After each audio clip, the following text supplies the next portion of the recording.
দেখ এবার, এই যে এখানে ডেটা রিপ্রেজেন্টেশন, আগের দিন আমি কি বলছিলাম মনে আছে তো? আগের দিন আমি বলেছিলাম মেনলি হচ্ছে ফিচার সিলেকশন গুলো, যে কি কি ফিচার আমরা সিলেক্ট করব। ওই যে সে আগে বলছিলাম যে যে ডু নট জাজ a book by its cover, so that means the cover is not an effective feature for judging the quality of a book, তাই না? একটা বুকের কোয়ালিটি জাজ করার জন্য তার কভারটা মোটেও কোনো এফেক্টিভ ফিচার নয়। তার কভারটা কোনো এফেক্টিভ ফিচারই নয়। একটা বইয়ের ভেতরে কি আছে না আছে সেটাকে যদি আমরা কভার দেখে জাজ করে ফেলি, তাহলে কিন্তু খুব মুশকিল। ওর ভেতরে অনেক জিনিস সুন্দর থাকতে পারে, বাট কভারটা হয়তো সেরকম ক্যাচি হয়নি।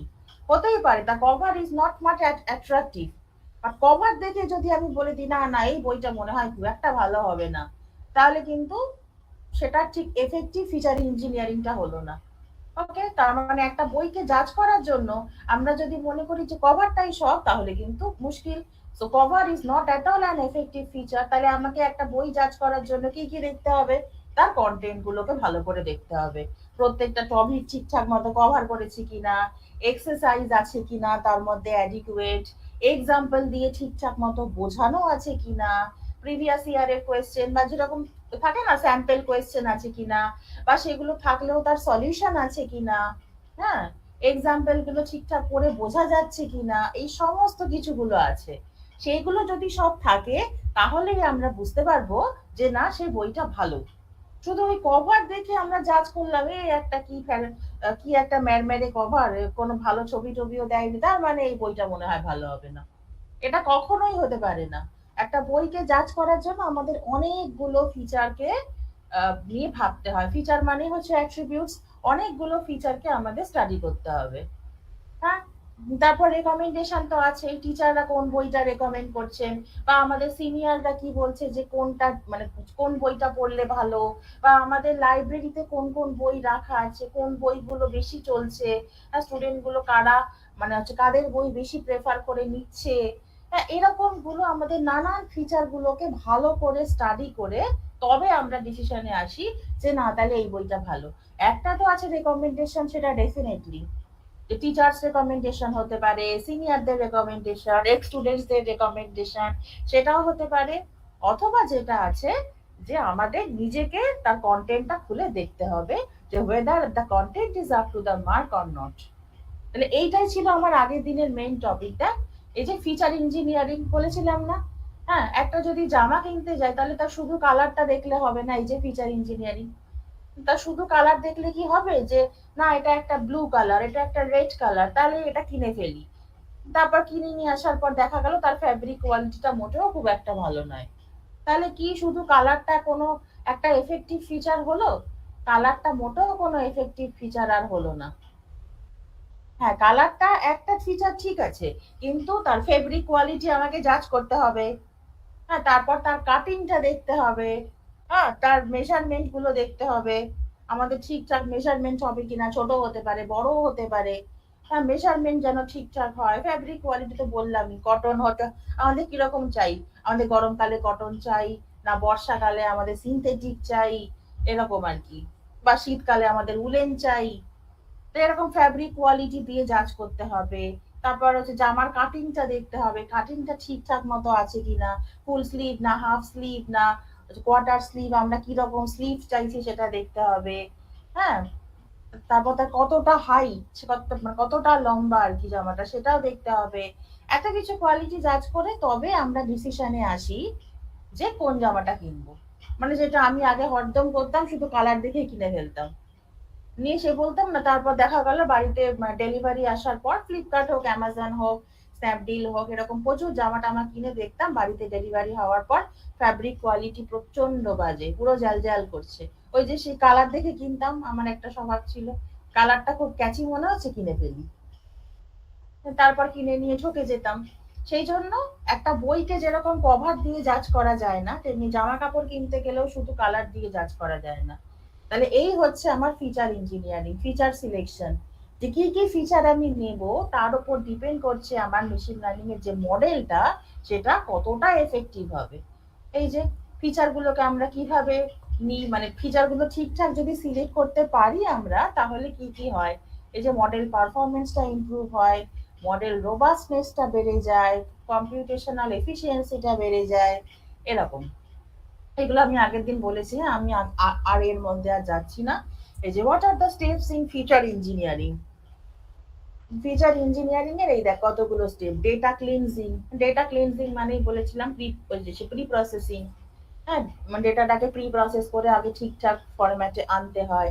ডেটা ট্রান্সফরমেশন, ডেটা ট্রান্সফরমেশন, এই যে ফিচার এক্সট্রাকশন, ট্রান্সফরমেশন মানে সেটাকে আমরা অনেক সময় ভেক্টরে রিপ্রেজেন্ট করি।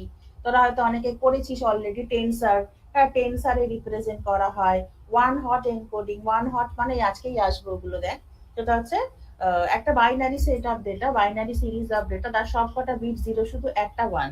তাহলে যেই বিটটা ওয়ান, শুধু আমরা বোঝাচ্ছি যে সেই ফিচারটাই শুধু এক্সিস্ট করছে ওয়ান, হ্যাঁ, মানে সেটাই শুধু প্রেজেন্ট আর কি, আর বাকি যেগুলো জিরো সেগুলো সব অ্যাবসেন্ট। তাহলে এইভাবে আমরা জিনিসগুলোকে রিপ্রেজেন্ট করতে পারি, যে আমরা কি কি ডেটাগুলোকে তুললাম সেইগুলোকে আমরা এবার সেটাকে ট্রান্সফর্ম করব, ডেটা ট্রান্সফরমেশন। হ্যাঁ, ডেটা ট্রান্সফরমেশনটাকে আমরা কিভাবে করব, তারপর সেখান থেকে ফিচার এক্সট্রাকশন, ফিচার সিলেকশন, এগুলো আমি বলেছিলাম আগের দিন। এই দেখ ওয়ান হট এনকোডিং, এই যে বললাম না, one hot encoding is a technique used to transform categorical variables into numerical values that can be used by machine learning models. In this technique, each category is transformed into a binary value indicating its presence or absence. So এই যে বললাম zero মানে absence, হ্যাঁ, সেইটার category মানে একটা কোনো মানে একটা কোনো এন্ট্রি যদি জিরো হয় সেটা বোঝাচ্ছে সেই ফিচারটা তাহলে অ্যাবসেন্ট, আর যদি ওয়ান হয় তাহলে বোঝাচ্ছে প্রেজেন্ট। এই যে for example consider a categorical variable colour, three categories red green blue. One hot encoding would transform this variable into three binary variables, color red, color green, color blue, where the value of each variable would be 1 if the corresponding category is present and 0 otherwise. তাহলে বুঝতে পারলি, এই যে red green blue RGB, RGB colour format, হ্যাঁ, তাহলে এখানে কি বলছে, এরকম তিনটে এরকম বাইনারি ভ্যারিয়েবল হলো, colour red, colour green, colour blue. এইবার যদি কোনো একটা ভ্যারিয়েবল ওয়ান হয় তাহলে সেটা হচ্ছে present, where the value of each variable would be 1 if the corresponding category is present and 0 otherwise. ওকে, আচ্ছা, তাহলে এগুলো হচ্ছে এক একটা টাইপ, এই যে ডেটা ট্রান্সফরমেশনের এক একটা হচ্ছে টাইপ, বুঝতে পারলি। ওয়ান হট এনকোডিংটা আমাদের খুব কাজে লাগে। এরপর যখন ওই টেনসার ফ্লো করবি, টেনসার ফ্লো অনেকে জানিস হয়তো, টেনসার গুলোকে রিপ্রেজেন্ট করা হয় এই ওয়ান হট এনকোডিংটা, না তখন খুব কাজে লাগে। ওকে, আচ্ছা, এবার তাহলে আজকে দেখ একটুখানি বলে দিচ্ছি আমি এই পোর্শনটা, এটা বললেই মোটামুটি কমপ্লিট। আমি ফার্স্ট মডিউলটা নিয়ে আর খুব একটা দিন ওয়েস্ট করবো না, হ্যাঁ, আর খুব একটা দিন ওয়েস্ট না, মানে খুব একটা দিন আর আমি এর জন্য ডিভোট করবো না। ফার্স্ট মডিউলটা তিনটে ক্লাসে আমি তাহলে শেষ করছি। দেখ, তো ডেটা রিপ্রেজেন্টেশন, ডেটা রিপ্রেজেন্টেশনটা বলছে in the রিয়েলস of signal processing and machine learning the representation of data in a numerical format is crucial for analysis, processing and modeling. এই যে ডেটাটাকে রিপ্রেজেন্ট কিভাবে করতে হয় তার উপর অনেক কিছু ডিপেন্ড করে আছে। এই যে depending on the dimensionality and complexity of the data, it can be represented in different numerical forms. It can be represented in different numerical forms. এই যে এগুলো হচ্ছে মোস্ট কমন ফর্ম, এই দেখ ভেক্টর, ম্যাট্রিসেস, টেনসার।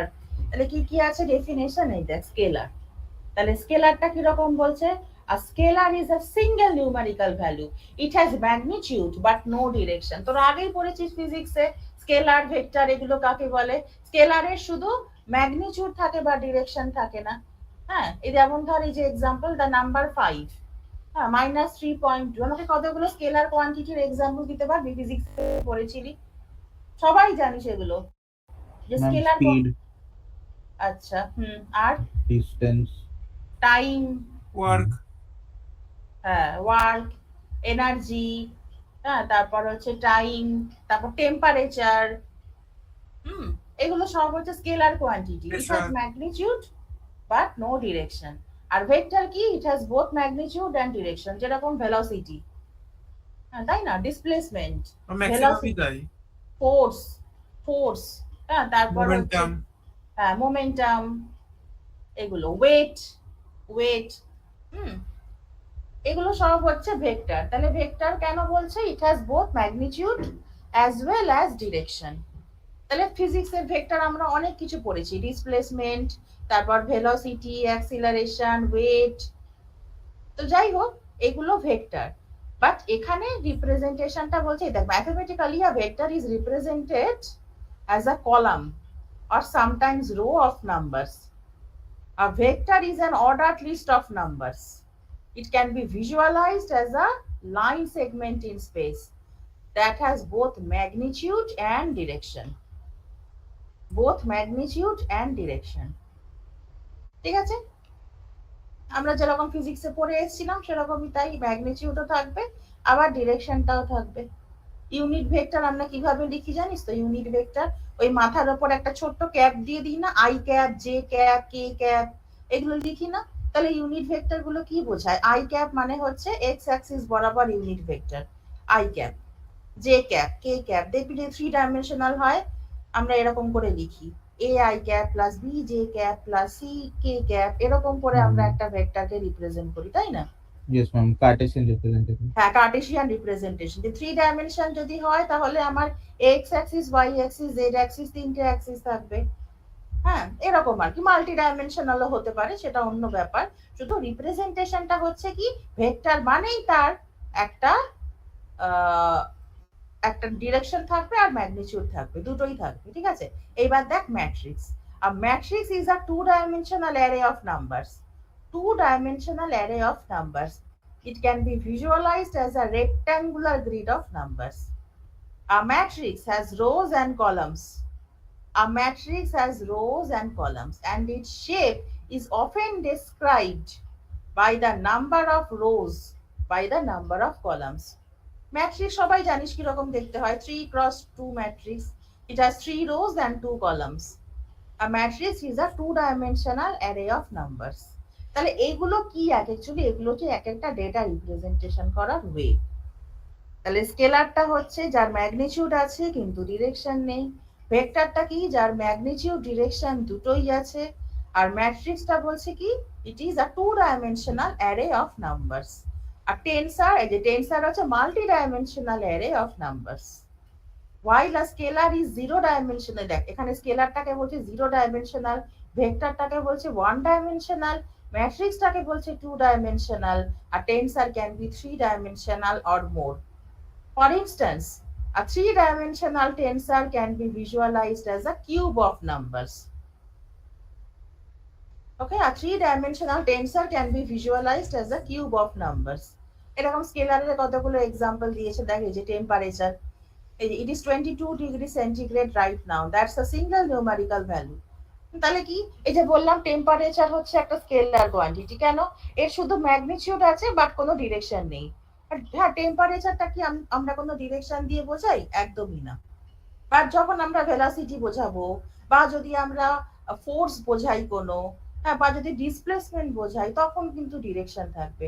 এই দেখ vector, an example of a vector could be the average high temperatures forecasted for the next week. For instance, if the forecasted high temperatures for the next 7 days are this, this, this, and this, then the vector representation might be this. তাহলে actually কিন্তু এখানে দেখ, এখানে কি বললো যে vector মানেই হচ্ছে যার ম্যাগনিটিউড থাকবে আবার ডিরেকশনও থাকবে। এই যে স্কেলার মানে বলছে it has magnitude but no direction. আর এখানে দেখ ভেক্টরে বলছে that has both magnitude and direction. বুঝলি? এই যে mathematically a vector is typically represented as a column or sometimes row of numbers. তাহলে ওই যে কলাম বা ওই যে রো দিয়ে আমরা রিপ্রেজেন্ট করছি, সেটা হচ্ছে মাল্টি ডাইমেনশনাল ডেটাকে আমরা রিপ্রেজেন্ট করি। যেরকম আমি বললাম না, ধর A I cap plus B J cap plus C K cap, তাহলে i cap, J cap, K cap এগুলো হচ্ছে unit vectors along the x axis, y axis and z axis. I, J, K এগুলো হচ্ছে সব আমার unit vectors along the x and y and z axis. সেইটাকে আমরা শুধু ওভাবে লিখতে পারি a, b, c within third bracket. Third ব্র্যাকেটের মধ্যে a, b, c এরকম স্পেস দিয়ে দিয়েও লিখতে পারি বা কমা দিয়েও লিখতে পারি, সেটাও কিন্তু ভেক্টর। তাহলে এইখানে কি হচ্ছে, ডিরেকশনটা আমার বোঝাচ্ছে এক্স ডিরেকশনে ওর ম্যাগনিটিউডটা হচ্ছে এ, ওয়াই ডিরেকশনে ম্যাগনিটিউডটা হচ্ছে বি, আর জেড ডিরেকশনে ওর ম্যাগনিটিউডটা হচ্ছে সি। তাহলে বুঝতে পারলি মানে এই ক্ষেত্রে কিন্তু ফিজিক্সের মতন করে ওরকম ইউনিট ভেক্টর দিয়ে আমরা রিপ্রেজেন্ট করব না। আমি জাস্ট কথাটা বললাম ফিজিক্সের জিনিসটা যাতে মনে পড়ে যায়। A I cap, B J cap, C K cap. তাহলে i cap, J cap, K cap এগুলো সব কটা হচ্ছে ইউনিট ভেক্টরস, তাই না? Unit vectors. তাহলে ইউনিট ভেক্টরস এর বরাবর মানে x axis, Y axis, Z axis ওই বরাবর হচ্ছে ইউনিট ভেক্টর। এবার সেই ইউনিট ভেক্টরস এর বরাবর আমার যে ভ্যালুগুলো সেইগুলো হচ্ছে magnitude A. A is the magnitude along the x Axis, B is the magnitude along the y-axis, C is the magnitude along the z-axis. তাহলে এই যে A, B আর C এই তিনটে হচ্ছে আমার ম্যাগনিটিউড। আর ডিরেকশন তো ওই যে বললাম x অ্যাক্সিস, y অ্যাক্সিস। সেইটার জন্যই বলেছে যে একটা ভেক্টরকে আমরা এইভাবে রিপ্রেজেন্ট করতে পারি। যেটা AI, BJ, C কে বলছিলাম না, সেটাকে এটা এইভাবে আমরা একটা রো এর ভেতর A, B, C এভাবে রিপ্রেজেন্ট করে দিই। বোঝা গেল? ম্যাম কি বলছি ম্যাম এখানে যদি লেখা যায় টেন্সর একটা মাল্টি ডাইমেনশনাল অ্যারে, তো ম্যাট্রিক্সও কি টেন্সরের মধ্যেই পড়ে? হ্যাঁ হ্যাঁ বলাই যেতে পারে। ম্যাট্রিক্সটা যেহেতু 2 ডাইমেনশনাল, ভেক্টরটাকে বলছে 1 ডাইমেনশনাল। তার কারণ দেখ এই যে একটা রো বা একটা কলামে আমরা রিপ্রেজেন্ট করি। স্কেলারটা 0 ডাইমেনশনাল, দেখ এই যে 22 ডিগ্রি সেন্টিগ্রেড, এটা সিঙ্গেল নিউমেরিক্যাল ভ্যালু। বুঝতে পারছিস? আর ভেক্টরটা হচ্ছে কি, ভেক্টরটা হচ্ছে একটা এই রো বরাবর, ভেক্টরটা হচ্ছে এই রো বরাবর, এটা হচ্ছে 1 ডাইমেনশনাল। ম্যাট্রিক্সটা হয়ে গেল 2 ডাইমেনশনাল, কারণ এটা হচ্ছে আমার একটা টেবিল ফরম্যাটে থাকে। M cross M matrix, M is the number of rows R N is the number of columns। তাহলে ম্যাট্রিক্সটা হচ্ছে M cross N হলো। আর টেন্সরটাকে বলছে আমার মাল্টি ডাইমেনশনাল ম্যাট্রিক্স, সরি কি বলে, মাল্টি ডাইমেনশনাল ভেক্টর, তাই তো? হ্যাঁ, এই যে এখানে টেন্সরটাকে কি বলছিল, multi dimensional array of numbers. এখন ম্যাট্রিক্সটা যদি 2 ডাইমেনশনাল হয়, বলাই যায় matrix is a type of tensor, সেটা বলাই যায়, সেটা কোনো ব্যাপার না। আর 2 এর থেকে বেশি ডাইমেনশন যদি হয় তখনই সেটাকে ওই টেন্সরের মধ্যে ফেলে দিচ্ছে। বুঝতে পারলি ব্যাপারটা? তাহলে এই স্কেলারটা হচ্ছে আমার সিঙ্গেল নিউমেরিক্যাল ভ্যালু, একটাই ভ্যালু। আমি যদি বলি আজকে টেম্পারেচার হচ্ছে 37 degree centigrade, that's a single numerical value.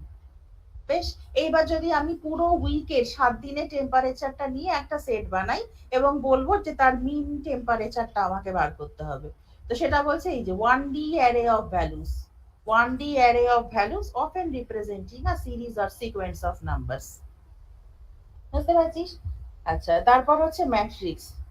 R 2D array of values, 2D array of values visualized as a grid or table of numbers। জানিস তো ম্যাট্রিক্স কিরকম হয়, M cross N, এক একটা রো এর মধ্যে কতগুলো করে কলাম থাকে, এক একটা রোতে কতগুলো করে কলাম থাকে। আর টেন্সর হচ্ছে multi dimensional array of numbers, মানে যখনই 2 এর থেকে বেশি হয়ে যাবে, সেটাকে এবার ভাব, ভিজুয়ালাইজ কর তুই একটা 3 ডাইমেনশনাল অ্যারেকে কিভাবে রিপ্রেজেন্ট করবি। একটা কিউবের মতন চিন্তা কর। 2 ডাইমেনশনালটা আমরা খাতায় লিখতেই পারি, তাই না? খাতায় আমরা ড্র করতেই পারি। একটা 2 ডাইমেনশনাল ম্যাট্রিক্সকে খাতায় আমরা সবাই ছবি এঁকে বোঝাতে পারি। তার যদি আমি এরকম করে একটু দেখানোর চেষ্টা করি তোদের দ্বারা, এইটা 2 ডাইমেনশনাল অ্যারে,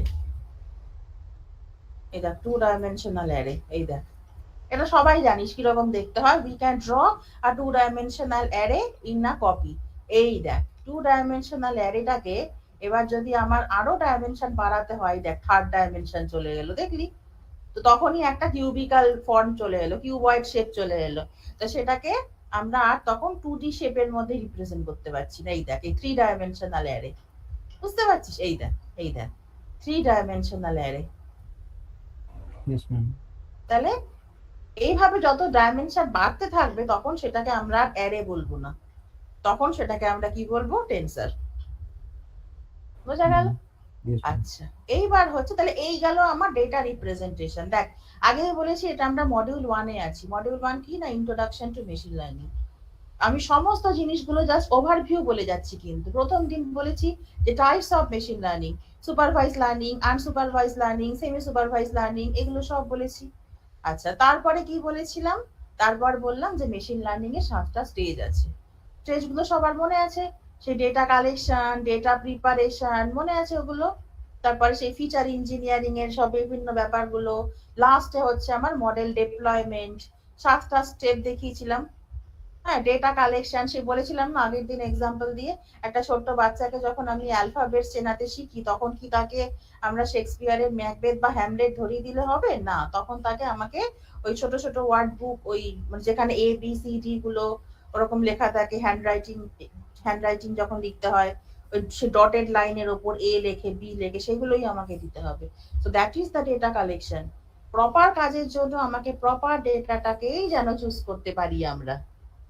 ওকে, একটা এখন যদি তোদের আমি বলি একটা ওই হ্যান্ড রাইটিং এর বই দিয়ে সারাদিন বসে বসে হ্যান্ড রাইটিং লেখ, এ বি সি ডি ওরকম ডটেড লাইনের ওপর ওরা বসে বসে হাত ঘোরা, তোরা পারবি করতে? না। কিন্তু সেটা একটা ছোট্ট বাচ্চাকে দিতে গেলে তখন সেটা প্রথমেই করতে হবে আমাকে, ওকে হ্যান্ড রাইটিংটাকে শেখানোর জন্য। So that is called data collection. কি কাজের জন্য আমি কোন ডেটাটাকে সিলেক্ট করব, সেটাই হচ্ছে একটা ব্যাপার। একটা ক্লাস 11 স্টুডেন্ট যখন যাবে আমার ইয়েতে কি বলে, যখন কলেজ স্ট্রিটে যাবে, ও যখন ক্যালকুলাসের বই কিনবে, ও যদি ম্যাথমেটিক্স বই না খুঁজে ও যদি এখন কোনো বাংলা সাহিত্যের বই খুঁজতে শুরু করে তাহলে কি হবে? না, ও যেটা দরকার তো সেটাই ওকে নিতে হবে কালেকশন করে। ও যদি ম্যাথের বই কিনতে যায়, ক্যালকুলাস শিখতে যায়, তাহলে তোকে সেরকম বই কিনতে হবে। ও তখন নিশ্চয়ই ওই মানে কোনো নভেলের বই কিনবে না তখন।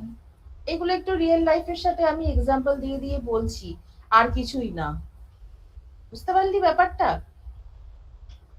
ওকে, আচ্ছা এবার হচ্ছে মডেল সিলেকশন। মডেল সিলেকশন আমরা সব কটা স্টেজ পেরিয়ে এলাম, যে মেশিন লার্নিং এর 7টা স্টেজ আমরা পেরিয়ে এলাম। আগের দিনই বলে দিয়েছি, প্রথম দিন বললাম types of machine learning, supervised, unsupervised. মনে আছে এক্সাম্পল গুলো কি কি দিয়েছিলাম? সুপারভাইজড মানে কি, আমি যখন ডেটাটাকে দেব মেশিনের কাছে তখন তার অ্যানোটেশনটাও থাকবে, তার লেভেলিংটাও থাকবে। একটাকে বাচ্চাকে যখন আমি 1 2 3 4 বা এবিসিডি শেখাচ্ছি, এ শেপটা দেখি আমি বললাম দেখ এটা হচ্ছে এ, বি এর শেপটা লিখে ওটা আমি বললাম দেখ এটা হচ্ছে বি। সেটা যদি আমি না বলি তাহলে ওকে যখন আমি পড়া ধরবো কিছুদিন পর, ও তখন কি বলবে, কি উত্তর দেবে আমাকে? ও তো ওই লেভেলিংটাই উত্তরটা দেবে আমাকে। আমি তো ওকে ডেটা ভিজুয়ালাইজেশনটা ভাবো, যে স্টেপটা, ওই যে 7টা যে স্টেজ ছিল ডেটা ভিজুয়ালাইজেশন ছিল মনে হয় একটা, ও তখন এর যে ফিগারটা সেটা ভিজুয়ালাইজ করতে পারছে কিন্তু উত্তরটা দিতে পারছে না যে কি ছিল। তাহলে এই যে লেভেলিংটা সেটাই তো অ্যাকচুয়ালি উত্তরটা দিচ্ছে ও, যে এটা এ, এটা 1, এটা 2, এটা 3। That is supervise learning. এটাই তো সুপারভাইজ লার্নিং, মানুষের জীবনের সঙ্গে সবকিছু জড়িয়ে আছে। আমি যদি ওকে নাই বলে দিই যে এটা এ, তাহলে পরের দিন পড়াটা ধরলেও কি বলবে আমাকে? ও বলবে হ্যাঁ এই শেপটা তো আমি আগের দিন দেখেছিলাম, চিনতে পারছি, কিন্তু এটাকে কি বলে তো জানি না। সুতরাং এইটাই হচ্ছে অ্যানোটেশন। এর শেপটা দেখে ওকে বললাম এটা হচ্ছে এ, এইটাই হচ্ছে অ্যানোটেশন, লেভেল ডেটা। ঠিক আছে, আনসুপারভাইজ লার্নিং এর এক্সাম্পলটা কি দিয়েছিলাম মনে আছে? অনেকগুলো জিনিসপত্র কিনে নিয়ে এলাম বাজার থেকে, সব ছড়িয়ে ছিটিয়ে ফ্লোরের ওপর ঢেলে ফেললাম, তারপর আমরা একটা একটা করে ক্লাস্টারিং করছি। তো এই যে ওয়ে অফ ক্লাস্টারিং মানে কি, আমরা সিমিলার টাইপস এর জিনিসগুলোকে একটা একটা করে ক্লাস্টারে গ্রুপিং করছি। তো দ্যাট ইজ আনসুপারভাইজ লার্নিং। এমনও হতে পারে সব জিনিসগুলোর নাম আমরা জানিও না, আমরা দেখছি এটা সিমিলার শেপ, তাহলে এটাকে আমরা এই ক্লাস্টারে ঢোকাই, এটা একটা সিমিলার শেপ, এটাকে এই ক্লাস্টারে ঢোকাই। তাহলে এইটাই হচ্ছে আনসুপারভাইজ লার্নিং। তাহলে আনসুপারভাইজ লার্নিংটা কিন্তু কোনো লেভেল ডেটা দিয়ে হচ্ছে না, একমাত্র সুপারভাইজ লার্নিং এই কিন্তু লেভেল ডেটাটা থাকছে। বাট আনসুপারভাইজ লার্নিং এ কোনো লেভেল ডেটা নেই, আমাকে শুধু কি করতে হবে, ক্লাস্টারিং করতে হবে। হলো। আর সেমি সুপারভাইজড তো বলেইছিলাম মিক্সড আপ থাকে, কিছুটা লেভেল থাকে, কিছুটা আনলেভেল থাকে, তারপরে আমাকে প্রেডিক্ট করতে হয়। এগুলো সব কিন্তু বলা হয়ে গেছে। ওকে, এইবার দেখ মডেল সিলেকশন। এই দেখ মডেল সিলেকশন, এই যে ইন্ট্রোডাকশন, মডেল সিলেকশন, এটা আমি জাস্ট একটুখানি বলে দিচ্ছি, সেরকম কিছু নেই, কারণ এগুলো যত ডিপে ঢুকবি তত বুঝতে পারবি যে কিভাবে কি কাজ করছে। হ্যাঁ, এগুলো তো একদম প্রিলিমিনারি লেভেলের আছিস, অল্প করে একটু বলছি। দেখ এই দেখ মডেল সিলেকশন। হ্যাঁ, model selection is an essential phase in the development of powerful and precise predictive models in the field of machine learning. Okay, model selection is the process of deciding which algorithm and model architecture is best suited for a particular task or data set. এইটাই হচ্ছে আসল কথা। Model selection is the process of deciding which algorithm and model architecture is best suited for a particular task. কোনো একটা টাস্কের জন্য কোন মডেলটা সুটেবল সেটাই হচ্ছে আমাকে ভাবতে হবে। ইট এন্টেলস কন্ট্রাস্টিং ভেরিয়াস মডেলস। অনেকগুলো ধর এক্সিস্টিং মডেল আমার কাছে আছে, সব কটাকে আমি মানে কম্পেয়ার করছি। কন্ট্রাস্টিং মানে কম্পেয়ার করে করে দেখছি, অ্যাসেসিং দেয়ার এফিকেসি, কোনটা সব থেকে এফিসিয়েন্ট হবে সেটার এফিসিয়েন্সিটাকে আমরা দেখছি যে কোনটা ভালো কোনটা better, and choosing the one that most effectively addresses the issue at hand. মানে কি, মডেল সিলেকশন করতে গেলে আমাকে কতগুলো অ্যাভেলেবেল মডেলকে আগে বসে বসে কন্ট্রাস্ট করতে হবে, আগে বসে বসে কম্পেয়ার করতে হবে যে কোনটা ভালো কোনটা মন্দ, সেটা আগে আমাকে দেখতে হবে।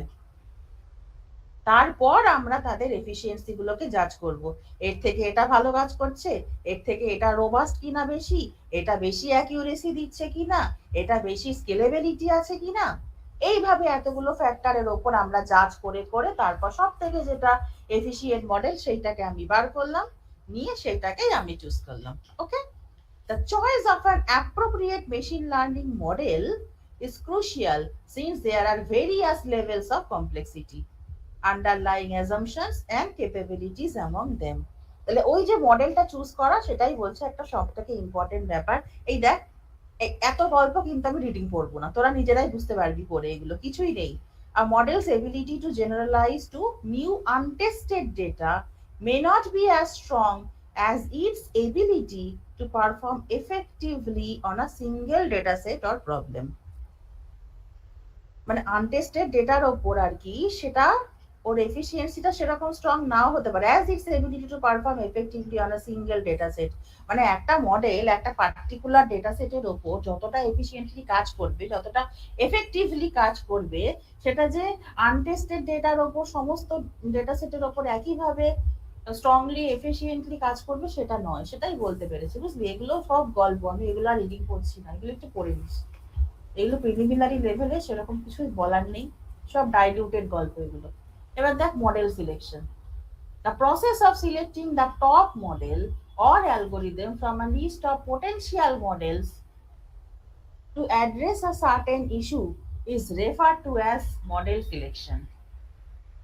ঠিক আছে, যে আমি অ্যাভেলেবেল ধর অনেকগুলো মডেল আছে আমার হাতের সামনে, অ্যাভেলেবেল অনেকগুলো মডেল আছে, এবার তার মধ্যে থেকে আমি কোনটাকে চুজ করব, সেই যে চুজ করাটা সেইটা হচ্ছে আমার কতগুলো ফিচারের মানে হচ্ছে কতগুলো ফ্যাক্টরের ওপর বেস করে, যে আমি কোনটাকে সব থেকে পোটেনশিয়াল বলে মনে করছি, কোনটাকে সব থেকে ঠিকঠাক আমার মনে হচ্ছে যে না এইটাকে চুজ করলে এর রোবাস্টনেসটাও দেখতে পাচ্ছি ভালো, এর এফিসিয়েন্সিটা মানে এর অ্যাকিউরেসিও ঠিকঠাক মতো দিচ্ছে, বা ধর এর স্কেলেবিলিটিটা ভালো। স্কেলেবিলিটি মানে স্কেলেবিলিটি ফিচারটা কি বলেছিলাম, যে ছোট কোনো ডেটা সেটের ওপর ঠিকঠাক হয়তো কাজ করছে, যেই সেটাকে বড় কোনো ডেটা সেটের ওপর খেলা হলো তখনই দেখা গেল সেটা পুরো বসে গেল।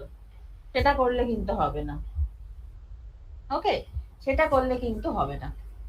আচ্ছা, তাহলে বোঝা গেল model selection. The following steps are frequently included in the model selection process. এই যে problem formulation. Problem formulation clearly express the issue at hand. যে আমি কি প্রবলেমটা সলভ করতে চাইছি। এই যে including the kind of predictions or tasks that you would like the model to carry out. সেটা কি ধরনের টাস্ক আছে, দ্যাট ক্লাসিফিকেশন, রিগ্রেশন, আমি কিন্তু এগুলো খুব একটা ডিটেলে এখনো পর্যন্ত বলিনি। রিগ্রেশন এটা একটা যথেষ্ট বড় টপিক, ক্লাস্টারিং, আমি এগুলো এক এক করে কিন্তু সব বলবো। আগেই বলেছি এটা কিন্তু প্রথম মডিউলে আছি আমরা, একদম ইন্ট্রোডাকশন টু মেশিন লার্নিং। সেই জন্য এখন এগুলো একটু দেখতে দেখতে যা, কোনো চিন্তা করিস না, আমি এগুলো সব ডিটেলে বলবো। ওকে, আচ্ছা, ক্যান্ডিডেট মডেল সিলেকশন। এই যে pick a group of models that are appropriate for the issue at hand. These models can include straightforward methods like decision trees or linear regression, as well as more sophisticated ones like deep neural networks, random forest. তাহলে বল এগুলো ওপর ওপর মানে বলার কোনো দরকার আছে? Deep neural networks এরপর গোটা একটা মডিউলই আছে, আমি সেখানে সবটা বলবো, সাপোর্ট ভেক্টর মেশিন আমি সবটা বলবো, সেজন্য এই বাজে গল্প বলে আমি সময় নষ্ট করছি না। হ্যাঁ, এগুলো একটু রিডিং করে নিবি। যা হয় দেখবি প্রথমে যে কোনো সাবজেক্ট পড়তে গেলেই ইন্ট্রোডাকশনে কিছুটা জিনিস আমাদের জাস্ট একটু রিডিং করতে হয়, একটুখানি গো থ্রু করে দেওয়া। It's a performance evaluation. Establish measures for measuring how well each model performs. কিভাবে মডেলগুলো পারফর্ম করছে, ওর অ্যাকিউরেসি কতটা, ওর রোবাস্টনেস কতটা, ওর প্রিসিশন, রিকল, F1 স্কোর কি রকম দিচ্ছে। আমরা এক একটা মডেলের ক্ষেত্রে এক এক রকম ভ্যালু চাই, কোনোটা চাই যেন প্রিসিশন ভালো হয়, কোনোটা চাই যেন রিকল ভালো হয়। হ্যাঁ, আর প্রিসিশন রিকল দুটোর ব্যালেন্স করে আমরা F1 স্কোরটা ক্যালকুলেট করি। তা এরকম এক একটা জায়গার এক একটা টাস্কের উপর ডিপেন্ড করে যে আমি কোন স্কোরটা চাইবো। আমরা প্রিসিশন চাইবো না রিকল চাইবো না F1 স্কোর চাইবো না অ্যাকিউরেসি চাইবো, সব ডিটেলে পড়াবো, মেট্রিক্সে আমি আসবো এক এক করে, কোনো চিন্তা নেই। এই দেখ এটাই বলছিলাম পারফরমেন্স ইভ্যালুয়েশনে, এই দেখ রিকল, F1 স্কোর দেখেছিস? হ্যাঁ, এই তো এগুলোই তো বলছিলাম, precision, recall, F1 score. Precision মানে হচ্ছে পিউরিটিটা মেজার করে। এরপর যখন আমি আসবো বুঝতে পারবো, ধর আমি স্প্যাম মেলকে আইডেন্টিফাই করব, ঠিক আছে? অনেকগুলো মেল আছে, তাদের মধ্যে কোনটা স্প্যাম আর কোনটা নন স্প্যাম আমি সেইগুলোকে আইডেন্টিফাই করব, বুঝতে পারছিস? এইবার ধর একটা ঠিকঠাক মেল এলো, সেইটাকে যদি আমি বলে দিই যে স্প্যাম মেল, তাহলে সেটা কিন্তু খুব খারাপ, তাই না? সেটা কি ডিজায়ারেবল নয়। আবার ধর একটা স্প্যাম মেলকে আমি বলে দিলাম যে না এটা ঠিকঠাক আছে, একদম এটা নন স্প্যাম, একদম কারেক্ট মেল, সেটাও কিন্তু ঠিক নয়। তাহলে স্প্যামটাকে যেন স্প্যামই বলতে পারি, মানে আমি যতবার স্প্যাম বলবো ততবার যেন স্প্যাম মেলটাকেই আমি স্প্যাম হিসেবে আইডেন্টিফাই করি। তো that is called precision. Precision মানে হচ্ছে পিউরিটি। প্রিসিশন হচ্ছে পিউরিটি, মানে অ্যাকচুয়ালি যতগুলো স্প্যাম আছে আমি সেইগুলোকে যেন স্প্যাম হিসেবেই আইডেন্টিফাই করতে পারি, সেই স্প্যাম গুলোকে যেন আমি নট স্প্যাম হিসেবে আইডেন্টিফাই করে না বসি। আর রিকল কি? রিকল হচ্ছে অ্যাকচুয়ালি যতগুলো স্প্যাম মেল আছে তাদের সব কটাকে যেন আইডেন্টিফাই করে আমি আনতে পারি। তা রিকলটা হচ্ছে আমার কভারেজ। হ্যাঁ, রিকল মেজার্স কভারেজ আর প্রিসিশন মেজার্স পিউরিটি। তাহলে পিউরিটিটা কি? আমি যতবার বলছি স্প্যাম ততবার যেন ওটা স্প্যাম মেলই হয়, আমি ভুলেও যেন কোনো ভালো মেলকে স্প্যাম মেল বলে না ফেলি, বুঝতে পারছিস? তাহলে প্রিসিশনটা হচ্ছে পিউরিটি। প্রিসিশন মানে পিউরিটি। আমার কাছে ধর 50টা মেল এলো, আমার সেই 50টা মেলকে আমাকে ক্যাটাগরাইজ করতে হবে, spam not spam, spam not spam, spam not spam, এইভাবে। এইবার দেখা গেল যে আমি কোনো একটা স্প্যাম মেলকে নট স্প্যাম বলে ফেললাম, সেইটা যেন না হয়। প্রিসিশন মানে হচ্ছে পিউরিটি, আমি যতবার স্প্যাম বলছি ঠিকঠাক যেন স্প্যাম মেলটাকেই আমি আইডেন্টিফাই করতে পারি। আর রিকলটা কি? ধর আমার অনেকগুলো পেশেন্ট আছে, সেই পেশেন্ট গুলোর মধ্যে বেশ কিছু জনের অবস্থা খুব ক্রিটিক্যাল, সেই ক্রিটিক্যাল পেশেন্ট গুলোকে ধর আমাকে আইসিইউ তে বা ওই বলে না আইসিসিইউ তে ট্রান্সফার করতে হবে, ইন্টেনসিভ কেয়ার ইউনিট, সেখানে আরো স্পেশাল কেয়ার নিয়ে ট্রিটমেন্ট হয় পেশেন্টদের, ওইখানে ধর ট্রান্সফার করতে হবে। এইবার যদি আমি সব কটা ক্রিটিক্যাল পেশেন্টকে আইডেন্টিফাই করতে নাই পারি, তাহলে কি তারা আইসিইউ তে স্পেশাল ট্রিটমেন্টটা পাবে? পাবে না। সেই ক্ষেত্রে আমাকে তাহলে রিকলটা মেজার করতে হবে, বুঝতে পারলি? সেই ক্ষেত্রে আমাকে রিকল মেজার করতে হবে। আমি যখনই বলবো যে ক্রিটিক্যাল পেশেন্ট গুলোকে সব কটাকে ঠিকঠাক মতো আইডেন্টিফাই করে আইসিইউ তে ঢুকিয়ে দাও, একটা ক্রিটিক্যাল পেশেন্ট যদি মিস হয়ে যায় সে কিন্তু আইসিইউ এর স্পেশাল ট্রিটমেন্ট আর পাবে না, তখন সে কিন্তু তার প্রাণ সংশয় হয়ে যাবে। সো রিকল মিনস কভারেজ, সব কটা ক্রিটিক্যাল পেশেন্টকে আমি ঠিকঠাক করে আইডেন্টিফাই করতে পারছি কিনা, সব কটা ক্রিটিক্যাল পেশেন্টকে আমি ঠিকঠাক করে আইডেন্টিফাই করতে পারছি কিনা, দ্যাট ইজ কল্ড রিকল।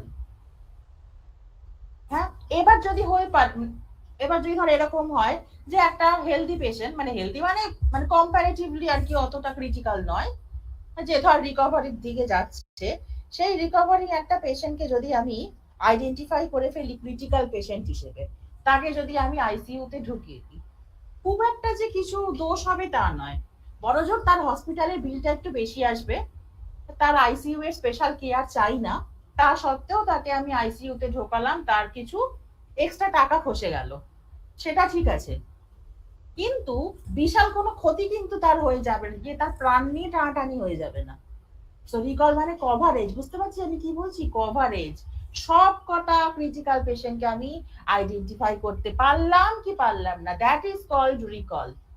আর প্রিসিশন কি, যতবার আমি বলছি স্প্যাম ততবারই যেন ওই স্প্যাম মেলটাকেই আমি স্প্যাম বলি, কোনো ভালো নট স্প্যাম মেলকে যেন আমি আবার স্প্যাম হিসেবে ট্যাগ করে না বসি। That is called precision. তো precision means purity, recall means coverage. আমি পরে আবার আসবো, কোনো চিন্তা নেই। আচ্ছা, ট্রেনিং অ্যান্ড ইভ্যালুয়েশন। এই যে training and evaluation, each candidate model should be trained using a subset of the available data. Training set and its performance should be assessed using a different subset. এটা তো জানিসই তোরা, অনেকেই অনেক model ফডেল already বানিয়ে ফেলেওছিস, অনেকে অনেক ইন্টার্নশিপ করেছিস এর ওপর, এআই এর ওপর, তাই না? তো সেখানে দেখেওছিস যে subset of the available data, সেটাকে বলা হয় ট্রেনিং সেট, যেটা দিয়ে আমরা মডেলটাকে ট্রেন করি। ট্রেন করার পর it's performance should be assessed using a different subset. এই যে সেটা হচ্ছে এই যে cross validation, the validation set. The established evaluation measures are used to gauge the model's effectiveness. তাহলে বুঝতে পারলি, each candidate model should be trained using a subset of the available data. আমার যে গোটা ডেটা সেটটা আছে সেটাকে আমরা ধর দুভাগে ভেঙে নিচ্ছি, একটা হচ্ছে ট্রেনিং সেট আর একটা হচ্ছে আমার ওই ভ্যালিডেশন সেট বা টেস্ট সেট। ট্রেনিং সেটটাকে দিয়ে আমরা প্রথমে মডেলটাকে ট্রেন করতে করতে করতে করতে তারপর যখন একটা নির্দিষ্ট সময় পর যখন আমি সেটাকে টেস্ট ডেটা সেটটাকে এবার দিচ্ছি, কি দেখবো, যে ও ঠিকঠাক মতো লার্ন করতে পেরেছে কিনা। ট্রেনিং ডেটা সেট থেকে ও ঠিকঠাক মতো লার্ন করতে পেরেছে কিনা সেইটাকে আমি আবার দেখবো। বুঝতে পারলি ব্যাপারটা? তাহলে এই হচ্ছে মানে হচ্ছে ট্রেনিং ডেটা সেট আর টেস্ট ডেটা সেট। এবার কি না, model comparison. Evaluate the performance of various models and determine which one performs best on the validation set. ঠিক আছে, আমার ধর অনেকগুলোই মডেল আছে, এবার তাদের পারফরমেন্স গুলোকে আমাকে জাজ করতে হবে, জাজ করে দেখতে হবে যে কোনটা বেটার। এই সেটাই বলেছে, evaluate the performance of various models and determine which one performs best on the validation set. The validation set মানে টেস্ট সেট আর কি, টেস্ট সেটের ওপর আমি চালিয়ে ওটাকে দেখবো যে কতটা কি অ্যাকিউরেসি দিচ্ছে, তাহলেই সেটা বুঝতে পারবো যে ঠিকঠাক মতো ট্রেনটা হয়েছে কিনা। Take into account elements like data handling capabilities, যাই হোক এগুলো অত কিছু না। এই হাইপার প্যারামিটার টিউনিং, এইটাই হচ্ছে ব্যাপার। Before training many models require that certain hyperparameters such as the learning rate, regularization, strength or the number of layers that are hidden in a neural network be configured. Use methods like grid search, random search and Bayesian optimization to identify these hyperparameters ideal values. Before training many models require that certain hyperparameters, এইগুলো হচ্ছে hyper parameter. পরে আমি আবার আসবো যে learning rate, regularisation, strength or the number of layers. যখন artificial neural network পড়াবো তখন ওখানে বুঝতে পারবি যে লেয়ার গুলো কি কি। এখন না এরকম ওপর ওপর বললে সবকিছু বোঝা যাবে না। হ্যাঁ, আমি তাও বলছি, একেবারে স্কিপ করেও যাচ্ছি না, একটুখানি জাস্ট তোদের সুবিধের জন্য একটু একটু করে বলে দিচ্ছি যে learning rate, regularisation, strength, number of layers that are hidden in a neural network. এই যে নিউরাল নেটওয়ার্ক টপিকটা যখনই আসবো তখন আমি এগুলো ডিটেইলে সব ডিসকাস করবো। সুতরাং এখন এসব ডাইলুটেড কথাগুলো পড়ে বেশি বলে কোনো লাভ নেই। হ্যাঁ, বেকার সময় নষ্ট করে কোনো লাভ নেই। তোরা নিজেরাই বুঝতে পারবি এগুলো যে খুব একটা গিলে গিলে পড়তে হবে তা কিন্তু নয়, সব কটা আমি ডিটেইলে পড়াবো। আর্টিফিশিয়াল নিউরাল নেটওয়ার্কে যখনই ঢুকবো তখনই বুঝতে পেরে যাবি যে লার্নিং রেট ব্যাপারটা কি, তারপর কি বলে এই যে লেয়ার্স এর ব্যাপারটা কি, তখনই বুঝতে পেরে যাবি। ওকে, আচ্ছা, এবার বলছে model selection in machine learning. Model selection in machine learning is the process of selecting the best algorithm and model architecture for a specific job or data set. বুঝতে পারলি? It entails assessing and contrasting various models to identify the one that best fits the data. সেটা বুঝতেই পারছিস, অনেকগুলো model available থাকলে আমাকে contrast করে করে কম্পেয়ার করে করে দেখতে হবে যে কোন মডেলটা ঠিকঠাক মতো কাজ করছে, কোন মডেলটা ঠিকঠাক মতো অ্যাকিউরেসি দিচ্ছে। সেই জন্য তখন আমাকে সেটাকে ঠিক করে আইডেন্টিফাই করতে হবে। তাহলে এই আইডেন্টিফাই করার জন্য কি না আমরা কতগুলো প্যারামিটার তখন ইউজ করি, মানে আমরা কতগুলো ফ্যাক্টর দিয়ে জাজ করি যে কোনটা প্রিসিশন রিকল ভালো কি কোনটার অ্যাকিউরেসি ভালো। প্রিসিশন রিকল F1 স্কোর দিয়েও আমরা মাপতে পারি মানে পারফরমেন্স বা অ্যাকিউরেসি আছে, এগুলো দিয়ে রোবাস্টনেস স্কেলেবিলিটি এগুলো সব দিয়ে আমরা ঠিকঠাক মতো মেজার করতে পারি। ওকে, আচ্ছা, here are some crucial things to remember. These factors assist in engagement. There are numerous important considerations to bear in mind while selecting a model for machine learning. Key important consideration আছে দেখ, a complexity of the issue. যে প্রবলেমটা আমরা solve করতে যাব সেটা কতটা complex, বুঝতেই তো পারছিস যে কোনো প্রবলেম সলভ করতে গেলেই আমাদের এগুলো ভাবতে হয়, তাই না? যে determine how complex the issue you are trying to resolve. Simple models might effectively solve some issues. Simple model, but more complicated models can be necessary to fully represent complex relationships in the data. সেটা তো বটেই, তাই না? আমি কি কি প্রবলেমটা solve করতে যাব তার উপর ডিপেন্ড করছে আমি কি মডেল ইউজ করব। আর data availability and quality, consider the accessibility and caliber of the data you already have. Using complicated models with a lot of parameters on a limited data set may result in overfitting. এই overfitting জিনিসটাও আমি ডিটেইলে আবার পরে বলবো।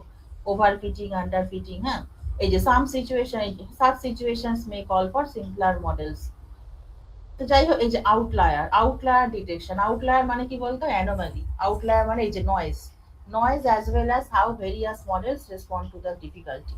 Outlier মানেই হচ্ছে anomaly, সেইগুলোকে আমাকে ঠিকঠাক আইডেন্টিফাই করতে হবে।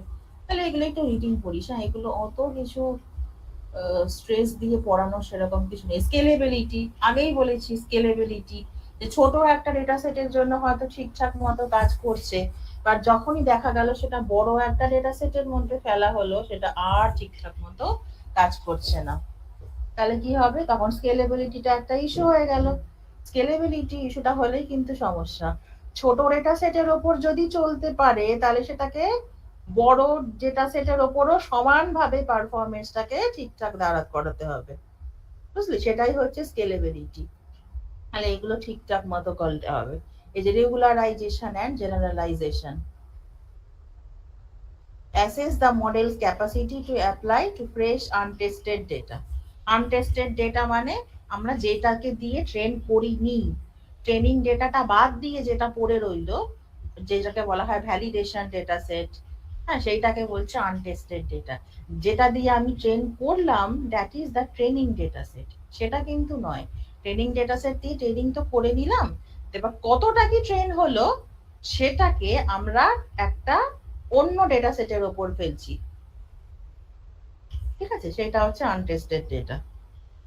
By including penalty terms to the objective function of the model, regularization approaches, এই যে L1 L2 regularization, এগুলো ওপর না এত কিছু পড়ার কোনো দরকার নেই এখন, এই ওপর ভাবলে হবে না এগুলো। এই যে ensemble methods, পুরো একটা জিনিস আছে ensemble methods, আমি বলবো এগুলো ensemble methods। এই যে examine the potential advantages of ensemble methods which integrate the results of various models in order to perform more effectively. By utilizing the diversity of several models' predictions, ensemble approaches such as bagging, boosting, and stacking frequently outperform individual models. ঠিক আছে? এই ensemble models তোদের আছে সিলেবাসে একটা জায়গায় আছে, আমি ডিটেইলেই পড়াবো, কিন্তু এরকম ওপর কি বলবো বল? ensemble methods এইটুকুর মধ্যে কিছু বোঝা যাচ্ছে? ইন্ট্রোডাকশন বলে আমি এরকম ওপর বলে ছেড়ে যাচ্ছি। Examine the potential advantages of ensemble methods which integrate the results of various models in order to perform more effectively. এটাই হচ্ছে ব্যাপার, এই যে which integrate the results of various models in order to perform more effectively, অনেকগুলো মডেলের result গুলোকে integrate করে। এই যে বুস্টিং, স্ট্যাকিং, ব্যাগিং, আচ্ছা, তারপর evaluation and experimentation.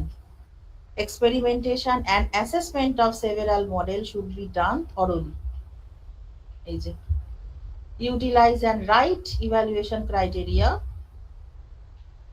and statistical tests to compare their performance.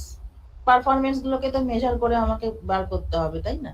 Performance ঠিকঠাক মতো মেজার না করলে আর এক্সপেরিমেন্টের মানে লাভটা আর কি হলো? এক্সপেরিমেন্টটা করে আমরা কি জাজ করি ঠিকঠাক মতো পারফর্ম করছে কিনা জিনিসগুলো। এই যে এইগুলো হচ্ছে এক একটা সমস্যা অ্যারাইজ হতে পারে, ওভার ফিটিং হয়ে যেতে পারে, তখন সেগুলোকে আমাকে মিনিমাইজ করার চেষ্টা করতে হবে, যে reduce the danger of over fitting. বুঝতে পারলি? এবার মডেল সিলেকশন টেকনিক্স। হ্যাঁ, মডেল সিলেকশন টেকনিক্স। তাহলে এই যে এতগুলো রয়েছে model selection techniques. Train test split. Train test split, ওই যে বললাম যে ট্রেনিং ডেটা, যে ডেটাটাকে দিয়ে আমরা ট্রেন করছি, অ্যাভেলেবল ডেটাটাকে দুভাগে ভেঙে নেওয়া হচ্ছে। এই দেখ, ট্রেনিং ডেটা আর একটা হচ্ছে যেটা ভ্যালিডেশন ডেটা সেট বা টেস্ট ডেটা সেট। তাহলে এই যে আমাকে স্প্লিট করতে হচ্ছে। স্প্লিট করার পর ট্রেন ডেটাটাকে দিয়ে আমি ট্রেনিং ফেজটাকে পুরো কমপ্লিট করালাম। ট্রেনিং ফেজটাকে পুরো করে করে হাইপার প্যারামিটার গুলোকে টিউনিং করালাম। ওই যে লার্নিং রেট, হ্যাঁ এরপর পড়বি লার্নিং রেট, ইপক্স, ওই যে নাম্বার অফ ইপক্স, হ্যাঁ number of layers, hyper parameter গুলোকে সব টিউন করলাম। টিউন করে করে যেটা দাঁড়ালো সেটার ওপর আমি টেস্ট ডেটাটাকে ফেলে তারপর দেখলাম যে কতটা কি অ্যাকিউরেসি আসছে। বুঝতে পারছিস ব্যাপারটা? এই যে হাইপার প্যারামিটার টিউনিং বললাম, যে এই যে লার্নিং রেট, হ্যাঁ number of layers in the neural network, এগুলো সব হচ্ছে একটা hyper parameter. Number of epochs, অনেকে হয়তো জানিস, টুকটাক হয়তো অনেকে মডেল বানিয়েছিস। হ্যাঁ, লার্নিং রেটটা বাড়িয়ে কমিয়ে আমরা দেখি, নাম্বার অফ ইপক্সটাকে আমরা চেঞ্জ করি, নাম্বার অফ লেয়ার্সটাকে আমরা চেঞ্জ করি। এইগুলোকে চেঞ্জ করে টরে আমরা একটা জায়গায় আসি যেটা কিনা আমার মানে ট্রেনিং ফেজের জন্য, ট্রেনিংটা যেটার ওপর করা হলো, তারপর সেই একই ইয়েটা দিয়ে, একই সেটিংটা দিয়ে টেস্ট সেটের ওপর আমরা চালিয়ে দেখি যে কতটা অ্যাকিউরেসি পাচ্ছি। Cross validation. ক্রস ভ্যালিডেশন মানে হচ্ছে ওই যে বললাম যে টেস্ট ডেটা সেট আর ট্রেনিং ডেটা সেট দুটো ভাগে ভাঙা হলো। এই যে cross validation divides the data into various groups or folds. Several folds are used as the test set and the rest folds as the training set.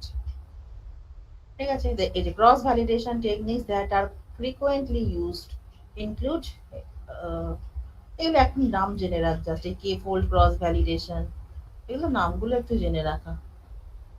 এগুলো এখনই এত ডিটেলে পড়ার কিছু নেই। যে বায়াসিয়ান অপটিমাইজেশন, এই বায়াসিয়ান নেটওয়ার্ক নিয়ে একটা গোটা মডিউল আছে, আমি তখন সব বলবো। সুতরাং এইটুকু পড়ে বায়াসিয়ান নেটওয়ার্ক সম্বন্ধে কিছুই আইডিয়া করা যায় না, বুঝলি? এইটুকু পড়ে বায়াসিয়ান নেটওয়ার্ক সম্বন্ধে কোনো ধারণাই করা যাবে না। সুতরাং এগুলো নিয়ে অত মাথা ঘামানোর কোনো দরকার নেই, আমি সব বলবো ডিটেলে। এই দেখ সামারি হয়েও গেল, পার্টটা সামারি। এই দেখ মডেল ইভ্যালুয়েশন। মডেল ইভ্যালুয়েশন মানে এবার দেখতে হবে আমাকে কোন মডেলটা ঠিকঠাক মতো পারফর্ম করছে। Model evaluation is a process of using different evaluation metrics to understand the machine learning model's performance as well as its strength and weakness. Model evaluation is the process of using different evaluation metrics. ঠিক আছে, to understand the machine learning. তাহলে evaluation matrix গুলো কোন কোনগুলো? Precision, recall, F1 score, accuracy, এইগুলো সব জিনিসগুলোকে দিয়ে আমরা জাজ করি যে কোন মডেলটা ভালো হবে। এইগুলো হচ্ছে সব ডিফারেন্ট ইভ্যালুয়েশন মেট্রিক্স, এইগুলোকে দিয়ে আমরা জাজ করি। আর why is evaluation necessary for a successful model? Evaluation is necessary for ensuring that machine learning models are reliable, generalizable, and capable of making accurate predictions on new, unseen data, which is crucial for their successful deployment in real-world application. Okay. Why is evaluation necessary? কি দরকার ইভ্যালুয়েশনটা করার? For ensuring that machine learning models are reliable, generalizable. কি বলবি, এগুলো তো গল্প না। Which is crucial for their successful deployment. এই যে overfitting, underfitting are the two biggest causes of poor performance. এই যে overfitting, underfitting, এই দেখ আমি ছবি দিয়ে বুঝিয়েছি। overfitting occurs when the model is so closely aligned to the training data that it does not know how to respond to new data. এই যে এই ওভারফিটিংটা বলছে it is so closely align to the training data. Training data আর test data দুভাগে ভেঙে নিয়েছি আমি গোটা ডেটা সেটটাকে। দেখা গেল it is align to the training data, so it does not know how to respond to the new data. একদিকেই ওর অ্যালাইনমেন্টটা হয়ে রয়েছে, সেই জন্য আরেকটাকে ওর বুঝতেই পারছে না কি করে কি ম্যানেজ করবে। আর আন্ডার ফিটিংটা কি? occurs when the model cannot adequately capture the underlying structure of the data. এটা আমি ডিটেলে আবার বলবো, ওভারফিটিং আন্ডারফিটিং এখানে এইটুকু পড়ে মোটেও বোঝা যাচ্ছে না, আমি জানি। আমি আরেকটু ছবি টবি দিয়ে বলার চেষ্টা করবো যদি ভালো ছবি কিছু পাই আরো। occurs when the model cannot adequately capture the underlying structure of the data. Okay. Right fit occurs when both the training data error and the test data are minimal. তাহলে occurs when the হ্যাঁ, তাহলে এখানে right fit মানে over ফিটও হলো না, under ফিটও হলো না, ঠিকঠাক মতো যদি ফিটিং হয় তাহলে occurs when both the training data error and the test data are minimal. সে তো বটেই, আমরা কি এরর কখনো চাই? এররটাকে আমরা সব সময় মিনিমাইজ করতে চাই, তাই না? ট্রেনিং ডেটা আর টেস্ট ডেটা এরর গুলো যখন মিনিমাল হবে তখন আমরা বুঝবো সেটা হচ্ছে রাইট ফিট। বুঝলি ব্যাপারটা? এই দেখ, এই যে এখানে হচ্ছে ইভালুয়েশন মেট্রিক্স, যে বললাম না প্রিসিশন, রিকল, F1 স্কোর, এই যে এমআরআর, মিন রেসিপ্রোকাল র্যাঙ্ক, এগুলো আগের সেমিস্টারে এনএলপি দের পড়িয়েছিলাম, এনএলপি ব্যাচটাকে। এই যে blew bilingual evaluation under study, হ্যাঁ এগুলো সব পড়িয়েছিলাম। এগুলো হচ্ছে মেট্রিক্স, মানে এই মেট্রিক্স গুলো দিয়ে আমরা জাজ করি যে কোন মডেলটা কিরকম পারফরমেন্স করছে। এই যে কনফিউশন ম্যাট্রিক্স, কনফিউশন ম্যাট্রিক্সটা এই যে true positive, false positive, false negative, true negative, true positive, false positive, false negative, true negative. বুঝতে পারলি ব্যাপারটা? এই হচ্ছে আমার কনফিউশন ম্যাট্রিক্স। হচ্ছে পজিটিভ, তাহলে পজিটিভ কি? ট্রু পজিটিভ মানে কি? ট্রু, এভাবে মনে রাখবি, ট্রু পজিটিভ, ট্রুলি পজিটিভ, মানে ও পজিটিভটাকে ট্রুলি পজিটিভ হিসেবেই আইডেন্টিফাই করছে মেশিনটা। আর ফলস পজিটিভটা কি? ফলসলি পজিটিভ, মানে ও ভুল করে পজিটিভ হিসেবে ওটাকে মানে অ্যানোটেট করে ফেলছে, ভুল করে পজিটিভ হিসেবে ওটাকে আইডেন্টিফাই করে ফেলছে, অ্যাকচুয়ালি ওটা negative. Okay, the true positive মানে কি? যেটা অ্যাকচুয়ালি পজিটিভ মেশিনও সেটাকে ট্রু হিসেবেই, মানে ট্রুলি পজিটিভ পজিটিভ হিসেবে আইডেন্টিফাই করছে। আর ফলস পজিটিভ মানে অ্যাকচুয়ালি নেগেটিভ ডেটা সেটে, কিন্তু মেশিন লার্নিং যে অ্যালগোরিদমটা সে কি করলো, সেটাকে ভুল করে ফলস পজিটিভ, ভুল করে পজিটিভ হিসেবে আইডেন্টিফাই করে দিল। আর ফলস নেগেটিভটা কি? ফলস ভাবে নেগেটিভ আইডেন্টিফাই করলো, মানে অ্যাকচুয়ালি ছিল পজিটিভ, অ্যাকচুয়ালি ছিল পজিটিভ, কিন্তু ও ভুল করে ফলস নেগেটিভ মানে ফলসলি ট্যাগড অ্যাজ নেগেটিভ, ভুল করে নেগেটিভ করে ফেলেছে, সেটা অ্যাকচুয়ালি নেগেটিভ নয়। আর ট্রু নেগেটিভ মানে ট্রুই ছিল ডেটা সেটে, আমার মেশিনও ট্রুই বলছে, ট্রুলি ট্যাগড অ্যাজ নেগেটিভ। এইটাই হচ্ছে আমার confusion matrix, true positive, false positive, false negative, true negative. বুঝতে পারলি? এই যে, ঠিক আছে। এবার এগুলো কতগুলো এক্সাম্পল দিয়ে বুঝিয়েছে। এই যে এটা হচ্ছে আমার কনফিউশন ম্যাট্রিক্স, এই যে ট্রু পজিটিভ, ট্রু নেগেটিভ। এই যে অ্যাকিউরেসি, অ্যাকিউরেসি মানে কি? True positive plus true negative divided by চারটে ক্যাটাগরি। অ্যাকিউরেসিটা হচ্ছে যেটা ট্রুলি যেটা হয় টিপি প্লাস টিএন ডিভাইডেড বাই, এই দেখ টিপি, টিএন, এফপি, এফএন, দেখেছিস? তাহলে অ্যাকিউরেসি মানে কি? সে কতটা ঠিকঠাক কাজ করছে। এবার ঠিকঠাক কাজ মানে ট্রুলি পজিটিভ, ঠিকভাবে পজিটিভ আইডেন্টিফাই কতটা করতে পেরেছে সেটাও দেখবে। আবার ট্রুলি নেগেটিভ, ঠিকঠাক ভাবে নেগেটিভ আইডেন্টিফাই কতটা করতে পেরেছে সেটাও দেখবে। তাহলে টিপি প্লাস টিএন ডিভাইডেড বাই ওই চারটে ক্লাস্টার। বুঝতে পারলি ব্যাপারটা? টিপি প্লাস টিএন ডিভাইডেড বাই ওই চারটে ক্লাস্টার, মানে ওই কনফিউশন ম্যাট্রিক্সে চারটে সেল আর কি। হলো। এইবার এই যে প্রিসিশন, টিপি divided by TP plus FP. FP মানে কি? ফলসলি পজিটিভ, মানে ভুল করে পজিটিভ বলে ফেলেছে, অ্যাকচুয়ালি ওটা পজিটিভ নয়, ওটা অ্যাকচুয়ালি নেগেটিভ ছিল, অ্যাকচুয়ালি ছিল নেগেটিভ, সেটা ভুল করে পজিটিভ বলে ট্যাগ করে ফেলেছে, অ্যাকচুয়ালি ওটা নেগেটিভ। তাহলে বুঝতে পারলি? তো প্রিসিশনটা মেজার করছি TP divided by TP plus FP, মানে out of the total positively mark data how many are correct, সেটাই হচ্ছে প্রিসিশন। একটা মেশিন যতগুলো ডেটাকে পজিটিভ হিসেবে আইডেন্টিফাই করলো তাদের মধ্যে কতগুলো ট্রু, মানে কতগুলো ঠিকঠাক। টিপি divided by TP plus FP. বুঝতে পারলি ব্যাপারটা? মানে ধর আমার স্প্যাম মেল, ওই যে এক্সাম্পলটা দিলাম, স্প্যাম মেল আর নট স্প্যাম মেল, বুঝতে পারলি? তাহলে আমার ধর একটা ডেটা সেটের মধ্যে 50টা স্প্যাম মেল আছে আর 50টা নন স্প্যাম মেল আছে। ওকে, 50টা স্প্যাম আছে আর 50টা নন স্প্যাম আছে। এইবার দেখা গেল আমি যে মেশিন লার্নিং অ্যালগোরিদমটাকে বানালাম সেখানে দেখা গেল 50টা যে অ্যাকচুয়ালি স্প্যাম মেল ছিল তার মধ্যে 40টাকেও ঠিকঠাক মতো আইডেন্টিফাই করতে পেরেছে, বাকি 10টাকেও আইডেন্টিফাই করতেই পারলো না।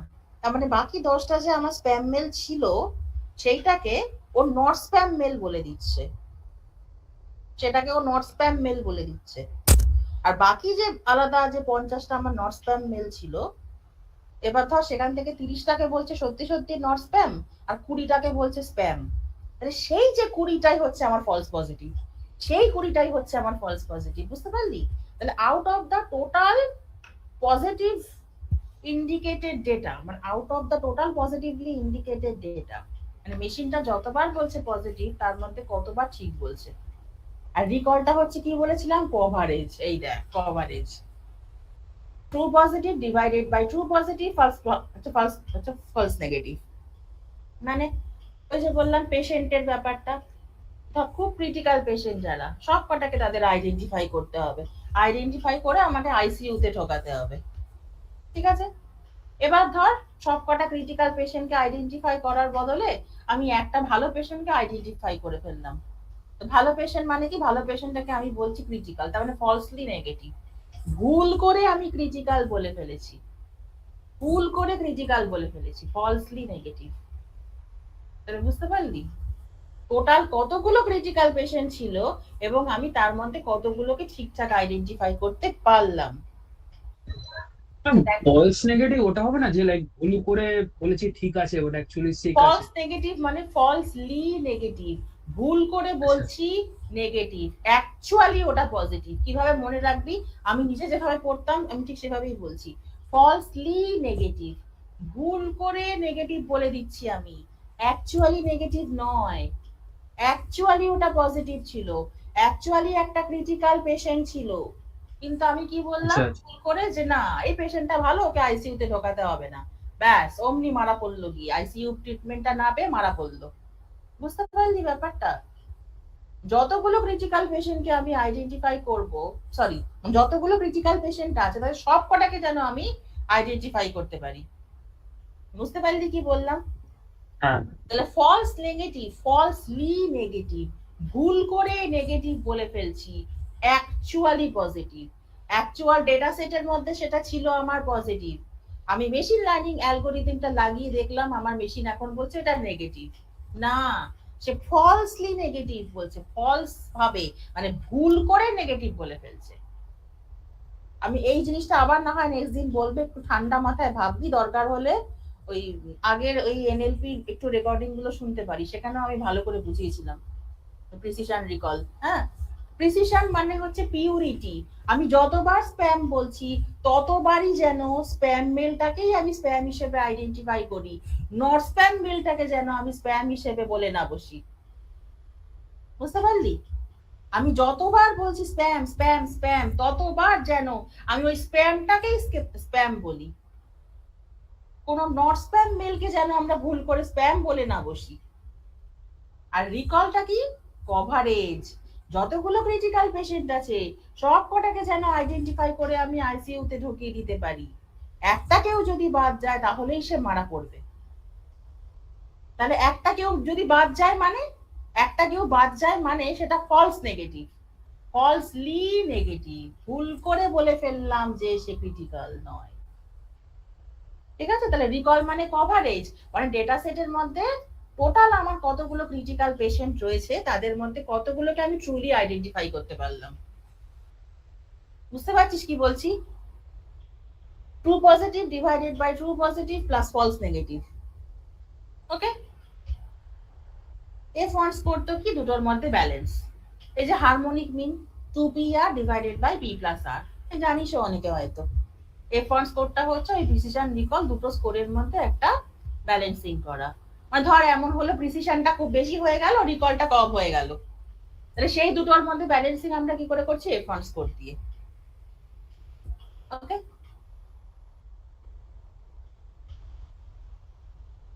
আচ্ছা।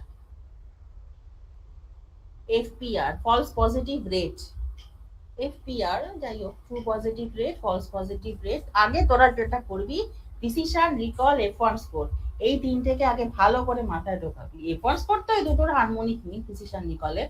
আগে বেন প্রিসিশন আর রিকলটাকে মাথার মধ্যে ঢুকিয়ে ফেল। প্রিসিশন মানে পিউরিটি আর রিকল মানে কভারেজ। প্রিসিশন মানে পিউরিটি, আমি যতবার স্প্যাম স্প্যাম স্প্যাম বলছি ততবার যেন সত্যি সত্যি সেটা স্প্যাম হয়। ভুল করেও কোনো ভালো মেলকে, নন স্প্যাম মেলকে যেন আমরা স্প্যাম বলে না ফেলি। That is called precision, purity. আর কভারেজ কি? ওই যে আমি যদি ধর আমরা মেল দিয়েও বলতে পারি রিকলের ব্যাপারটা, ওই যে মেলের যে এক্সাম্পলটা দিলাম, সবকটা স্প্যাম মেলকে যেন আমরা আইডেন্টিফাই করতে পারি, দ্যাট ইজ কল্ড রিকল। সব কটা স্প্যাম মেলকে যেন আমরা আইডেন্টিফাই করতে পারি, that is called recall. Recall মানে কভারেজ। সব কটা ক্রিটিক্যাল পেশেন্টকে যেন আমি আইডেন্টিফাই করতে পারি, করে আইসিইউ তে ঢুকিয়ে দিতে পারি ফর স্পেশাল কেয়ার।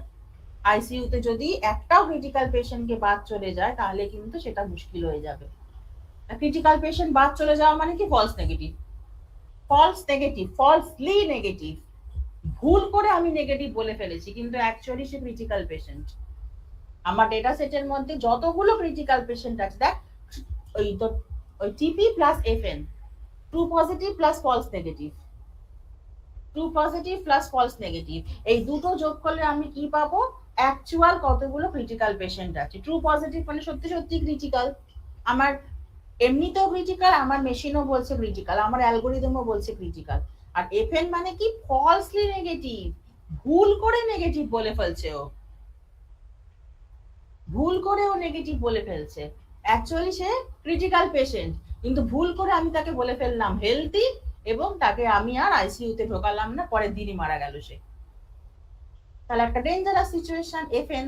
তাহলে এফএনটা হচ্ছে ফলস নেগেটিভ। তাহলে বুঝতে পারলি? True positive plus false negative. গোটা ডেটা সেটের মধ্যে যতগুলো ক্রিটিক্যাল পেশেন্ট আছে, আমি যদি তাদেরকে ঠিকঠাক মতো আইডেন্টিফাই করতে পারি তাহলে ট্রু পজিটিভ, ঠিকঠাক যদি আইডেন্টিফাই করতে না পারি সেটা ফলস নেগেটিভ। বুঝতে পারলি? আর প্রিসিশন তো বলেই দিলাম, আমি যতবার পজিটিভ বলছি তার মধ্যে যেন মানে ঠিক করে বলি আর কি, মানে যতবার পজিটিভ বলছি যেন আমি সঠিক বলি, আমি যতবার স্প্যাম বলছি যেন ঠিক বলি, যতবার নট স্প্যাম বলছি যেন ঠিক বলি। ফলস পজিটিভ মানে কি? ভুল করে পজিটিভ, ভুল করে একটা ভালো মেলকে আমি স্প্যাম বলে দিলাম, ভুল করে একটা ভালো মেল, একটা ফ্রেশ মেলকে আমি বলে দিলাম যে এটা স্প্যাম মেল, সেটা কি উচিত না?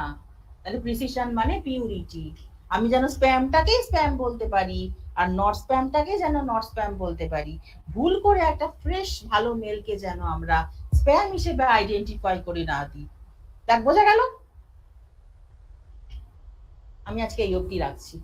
প্রিসিশন, রিকল এই দুটো ভালো করে পড়বি, বুঝতে না পারলে পরের দিন বলবি, ঠিক আছে?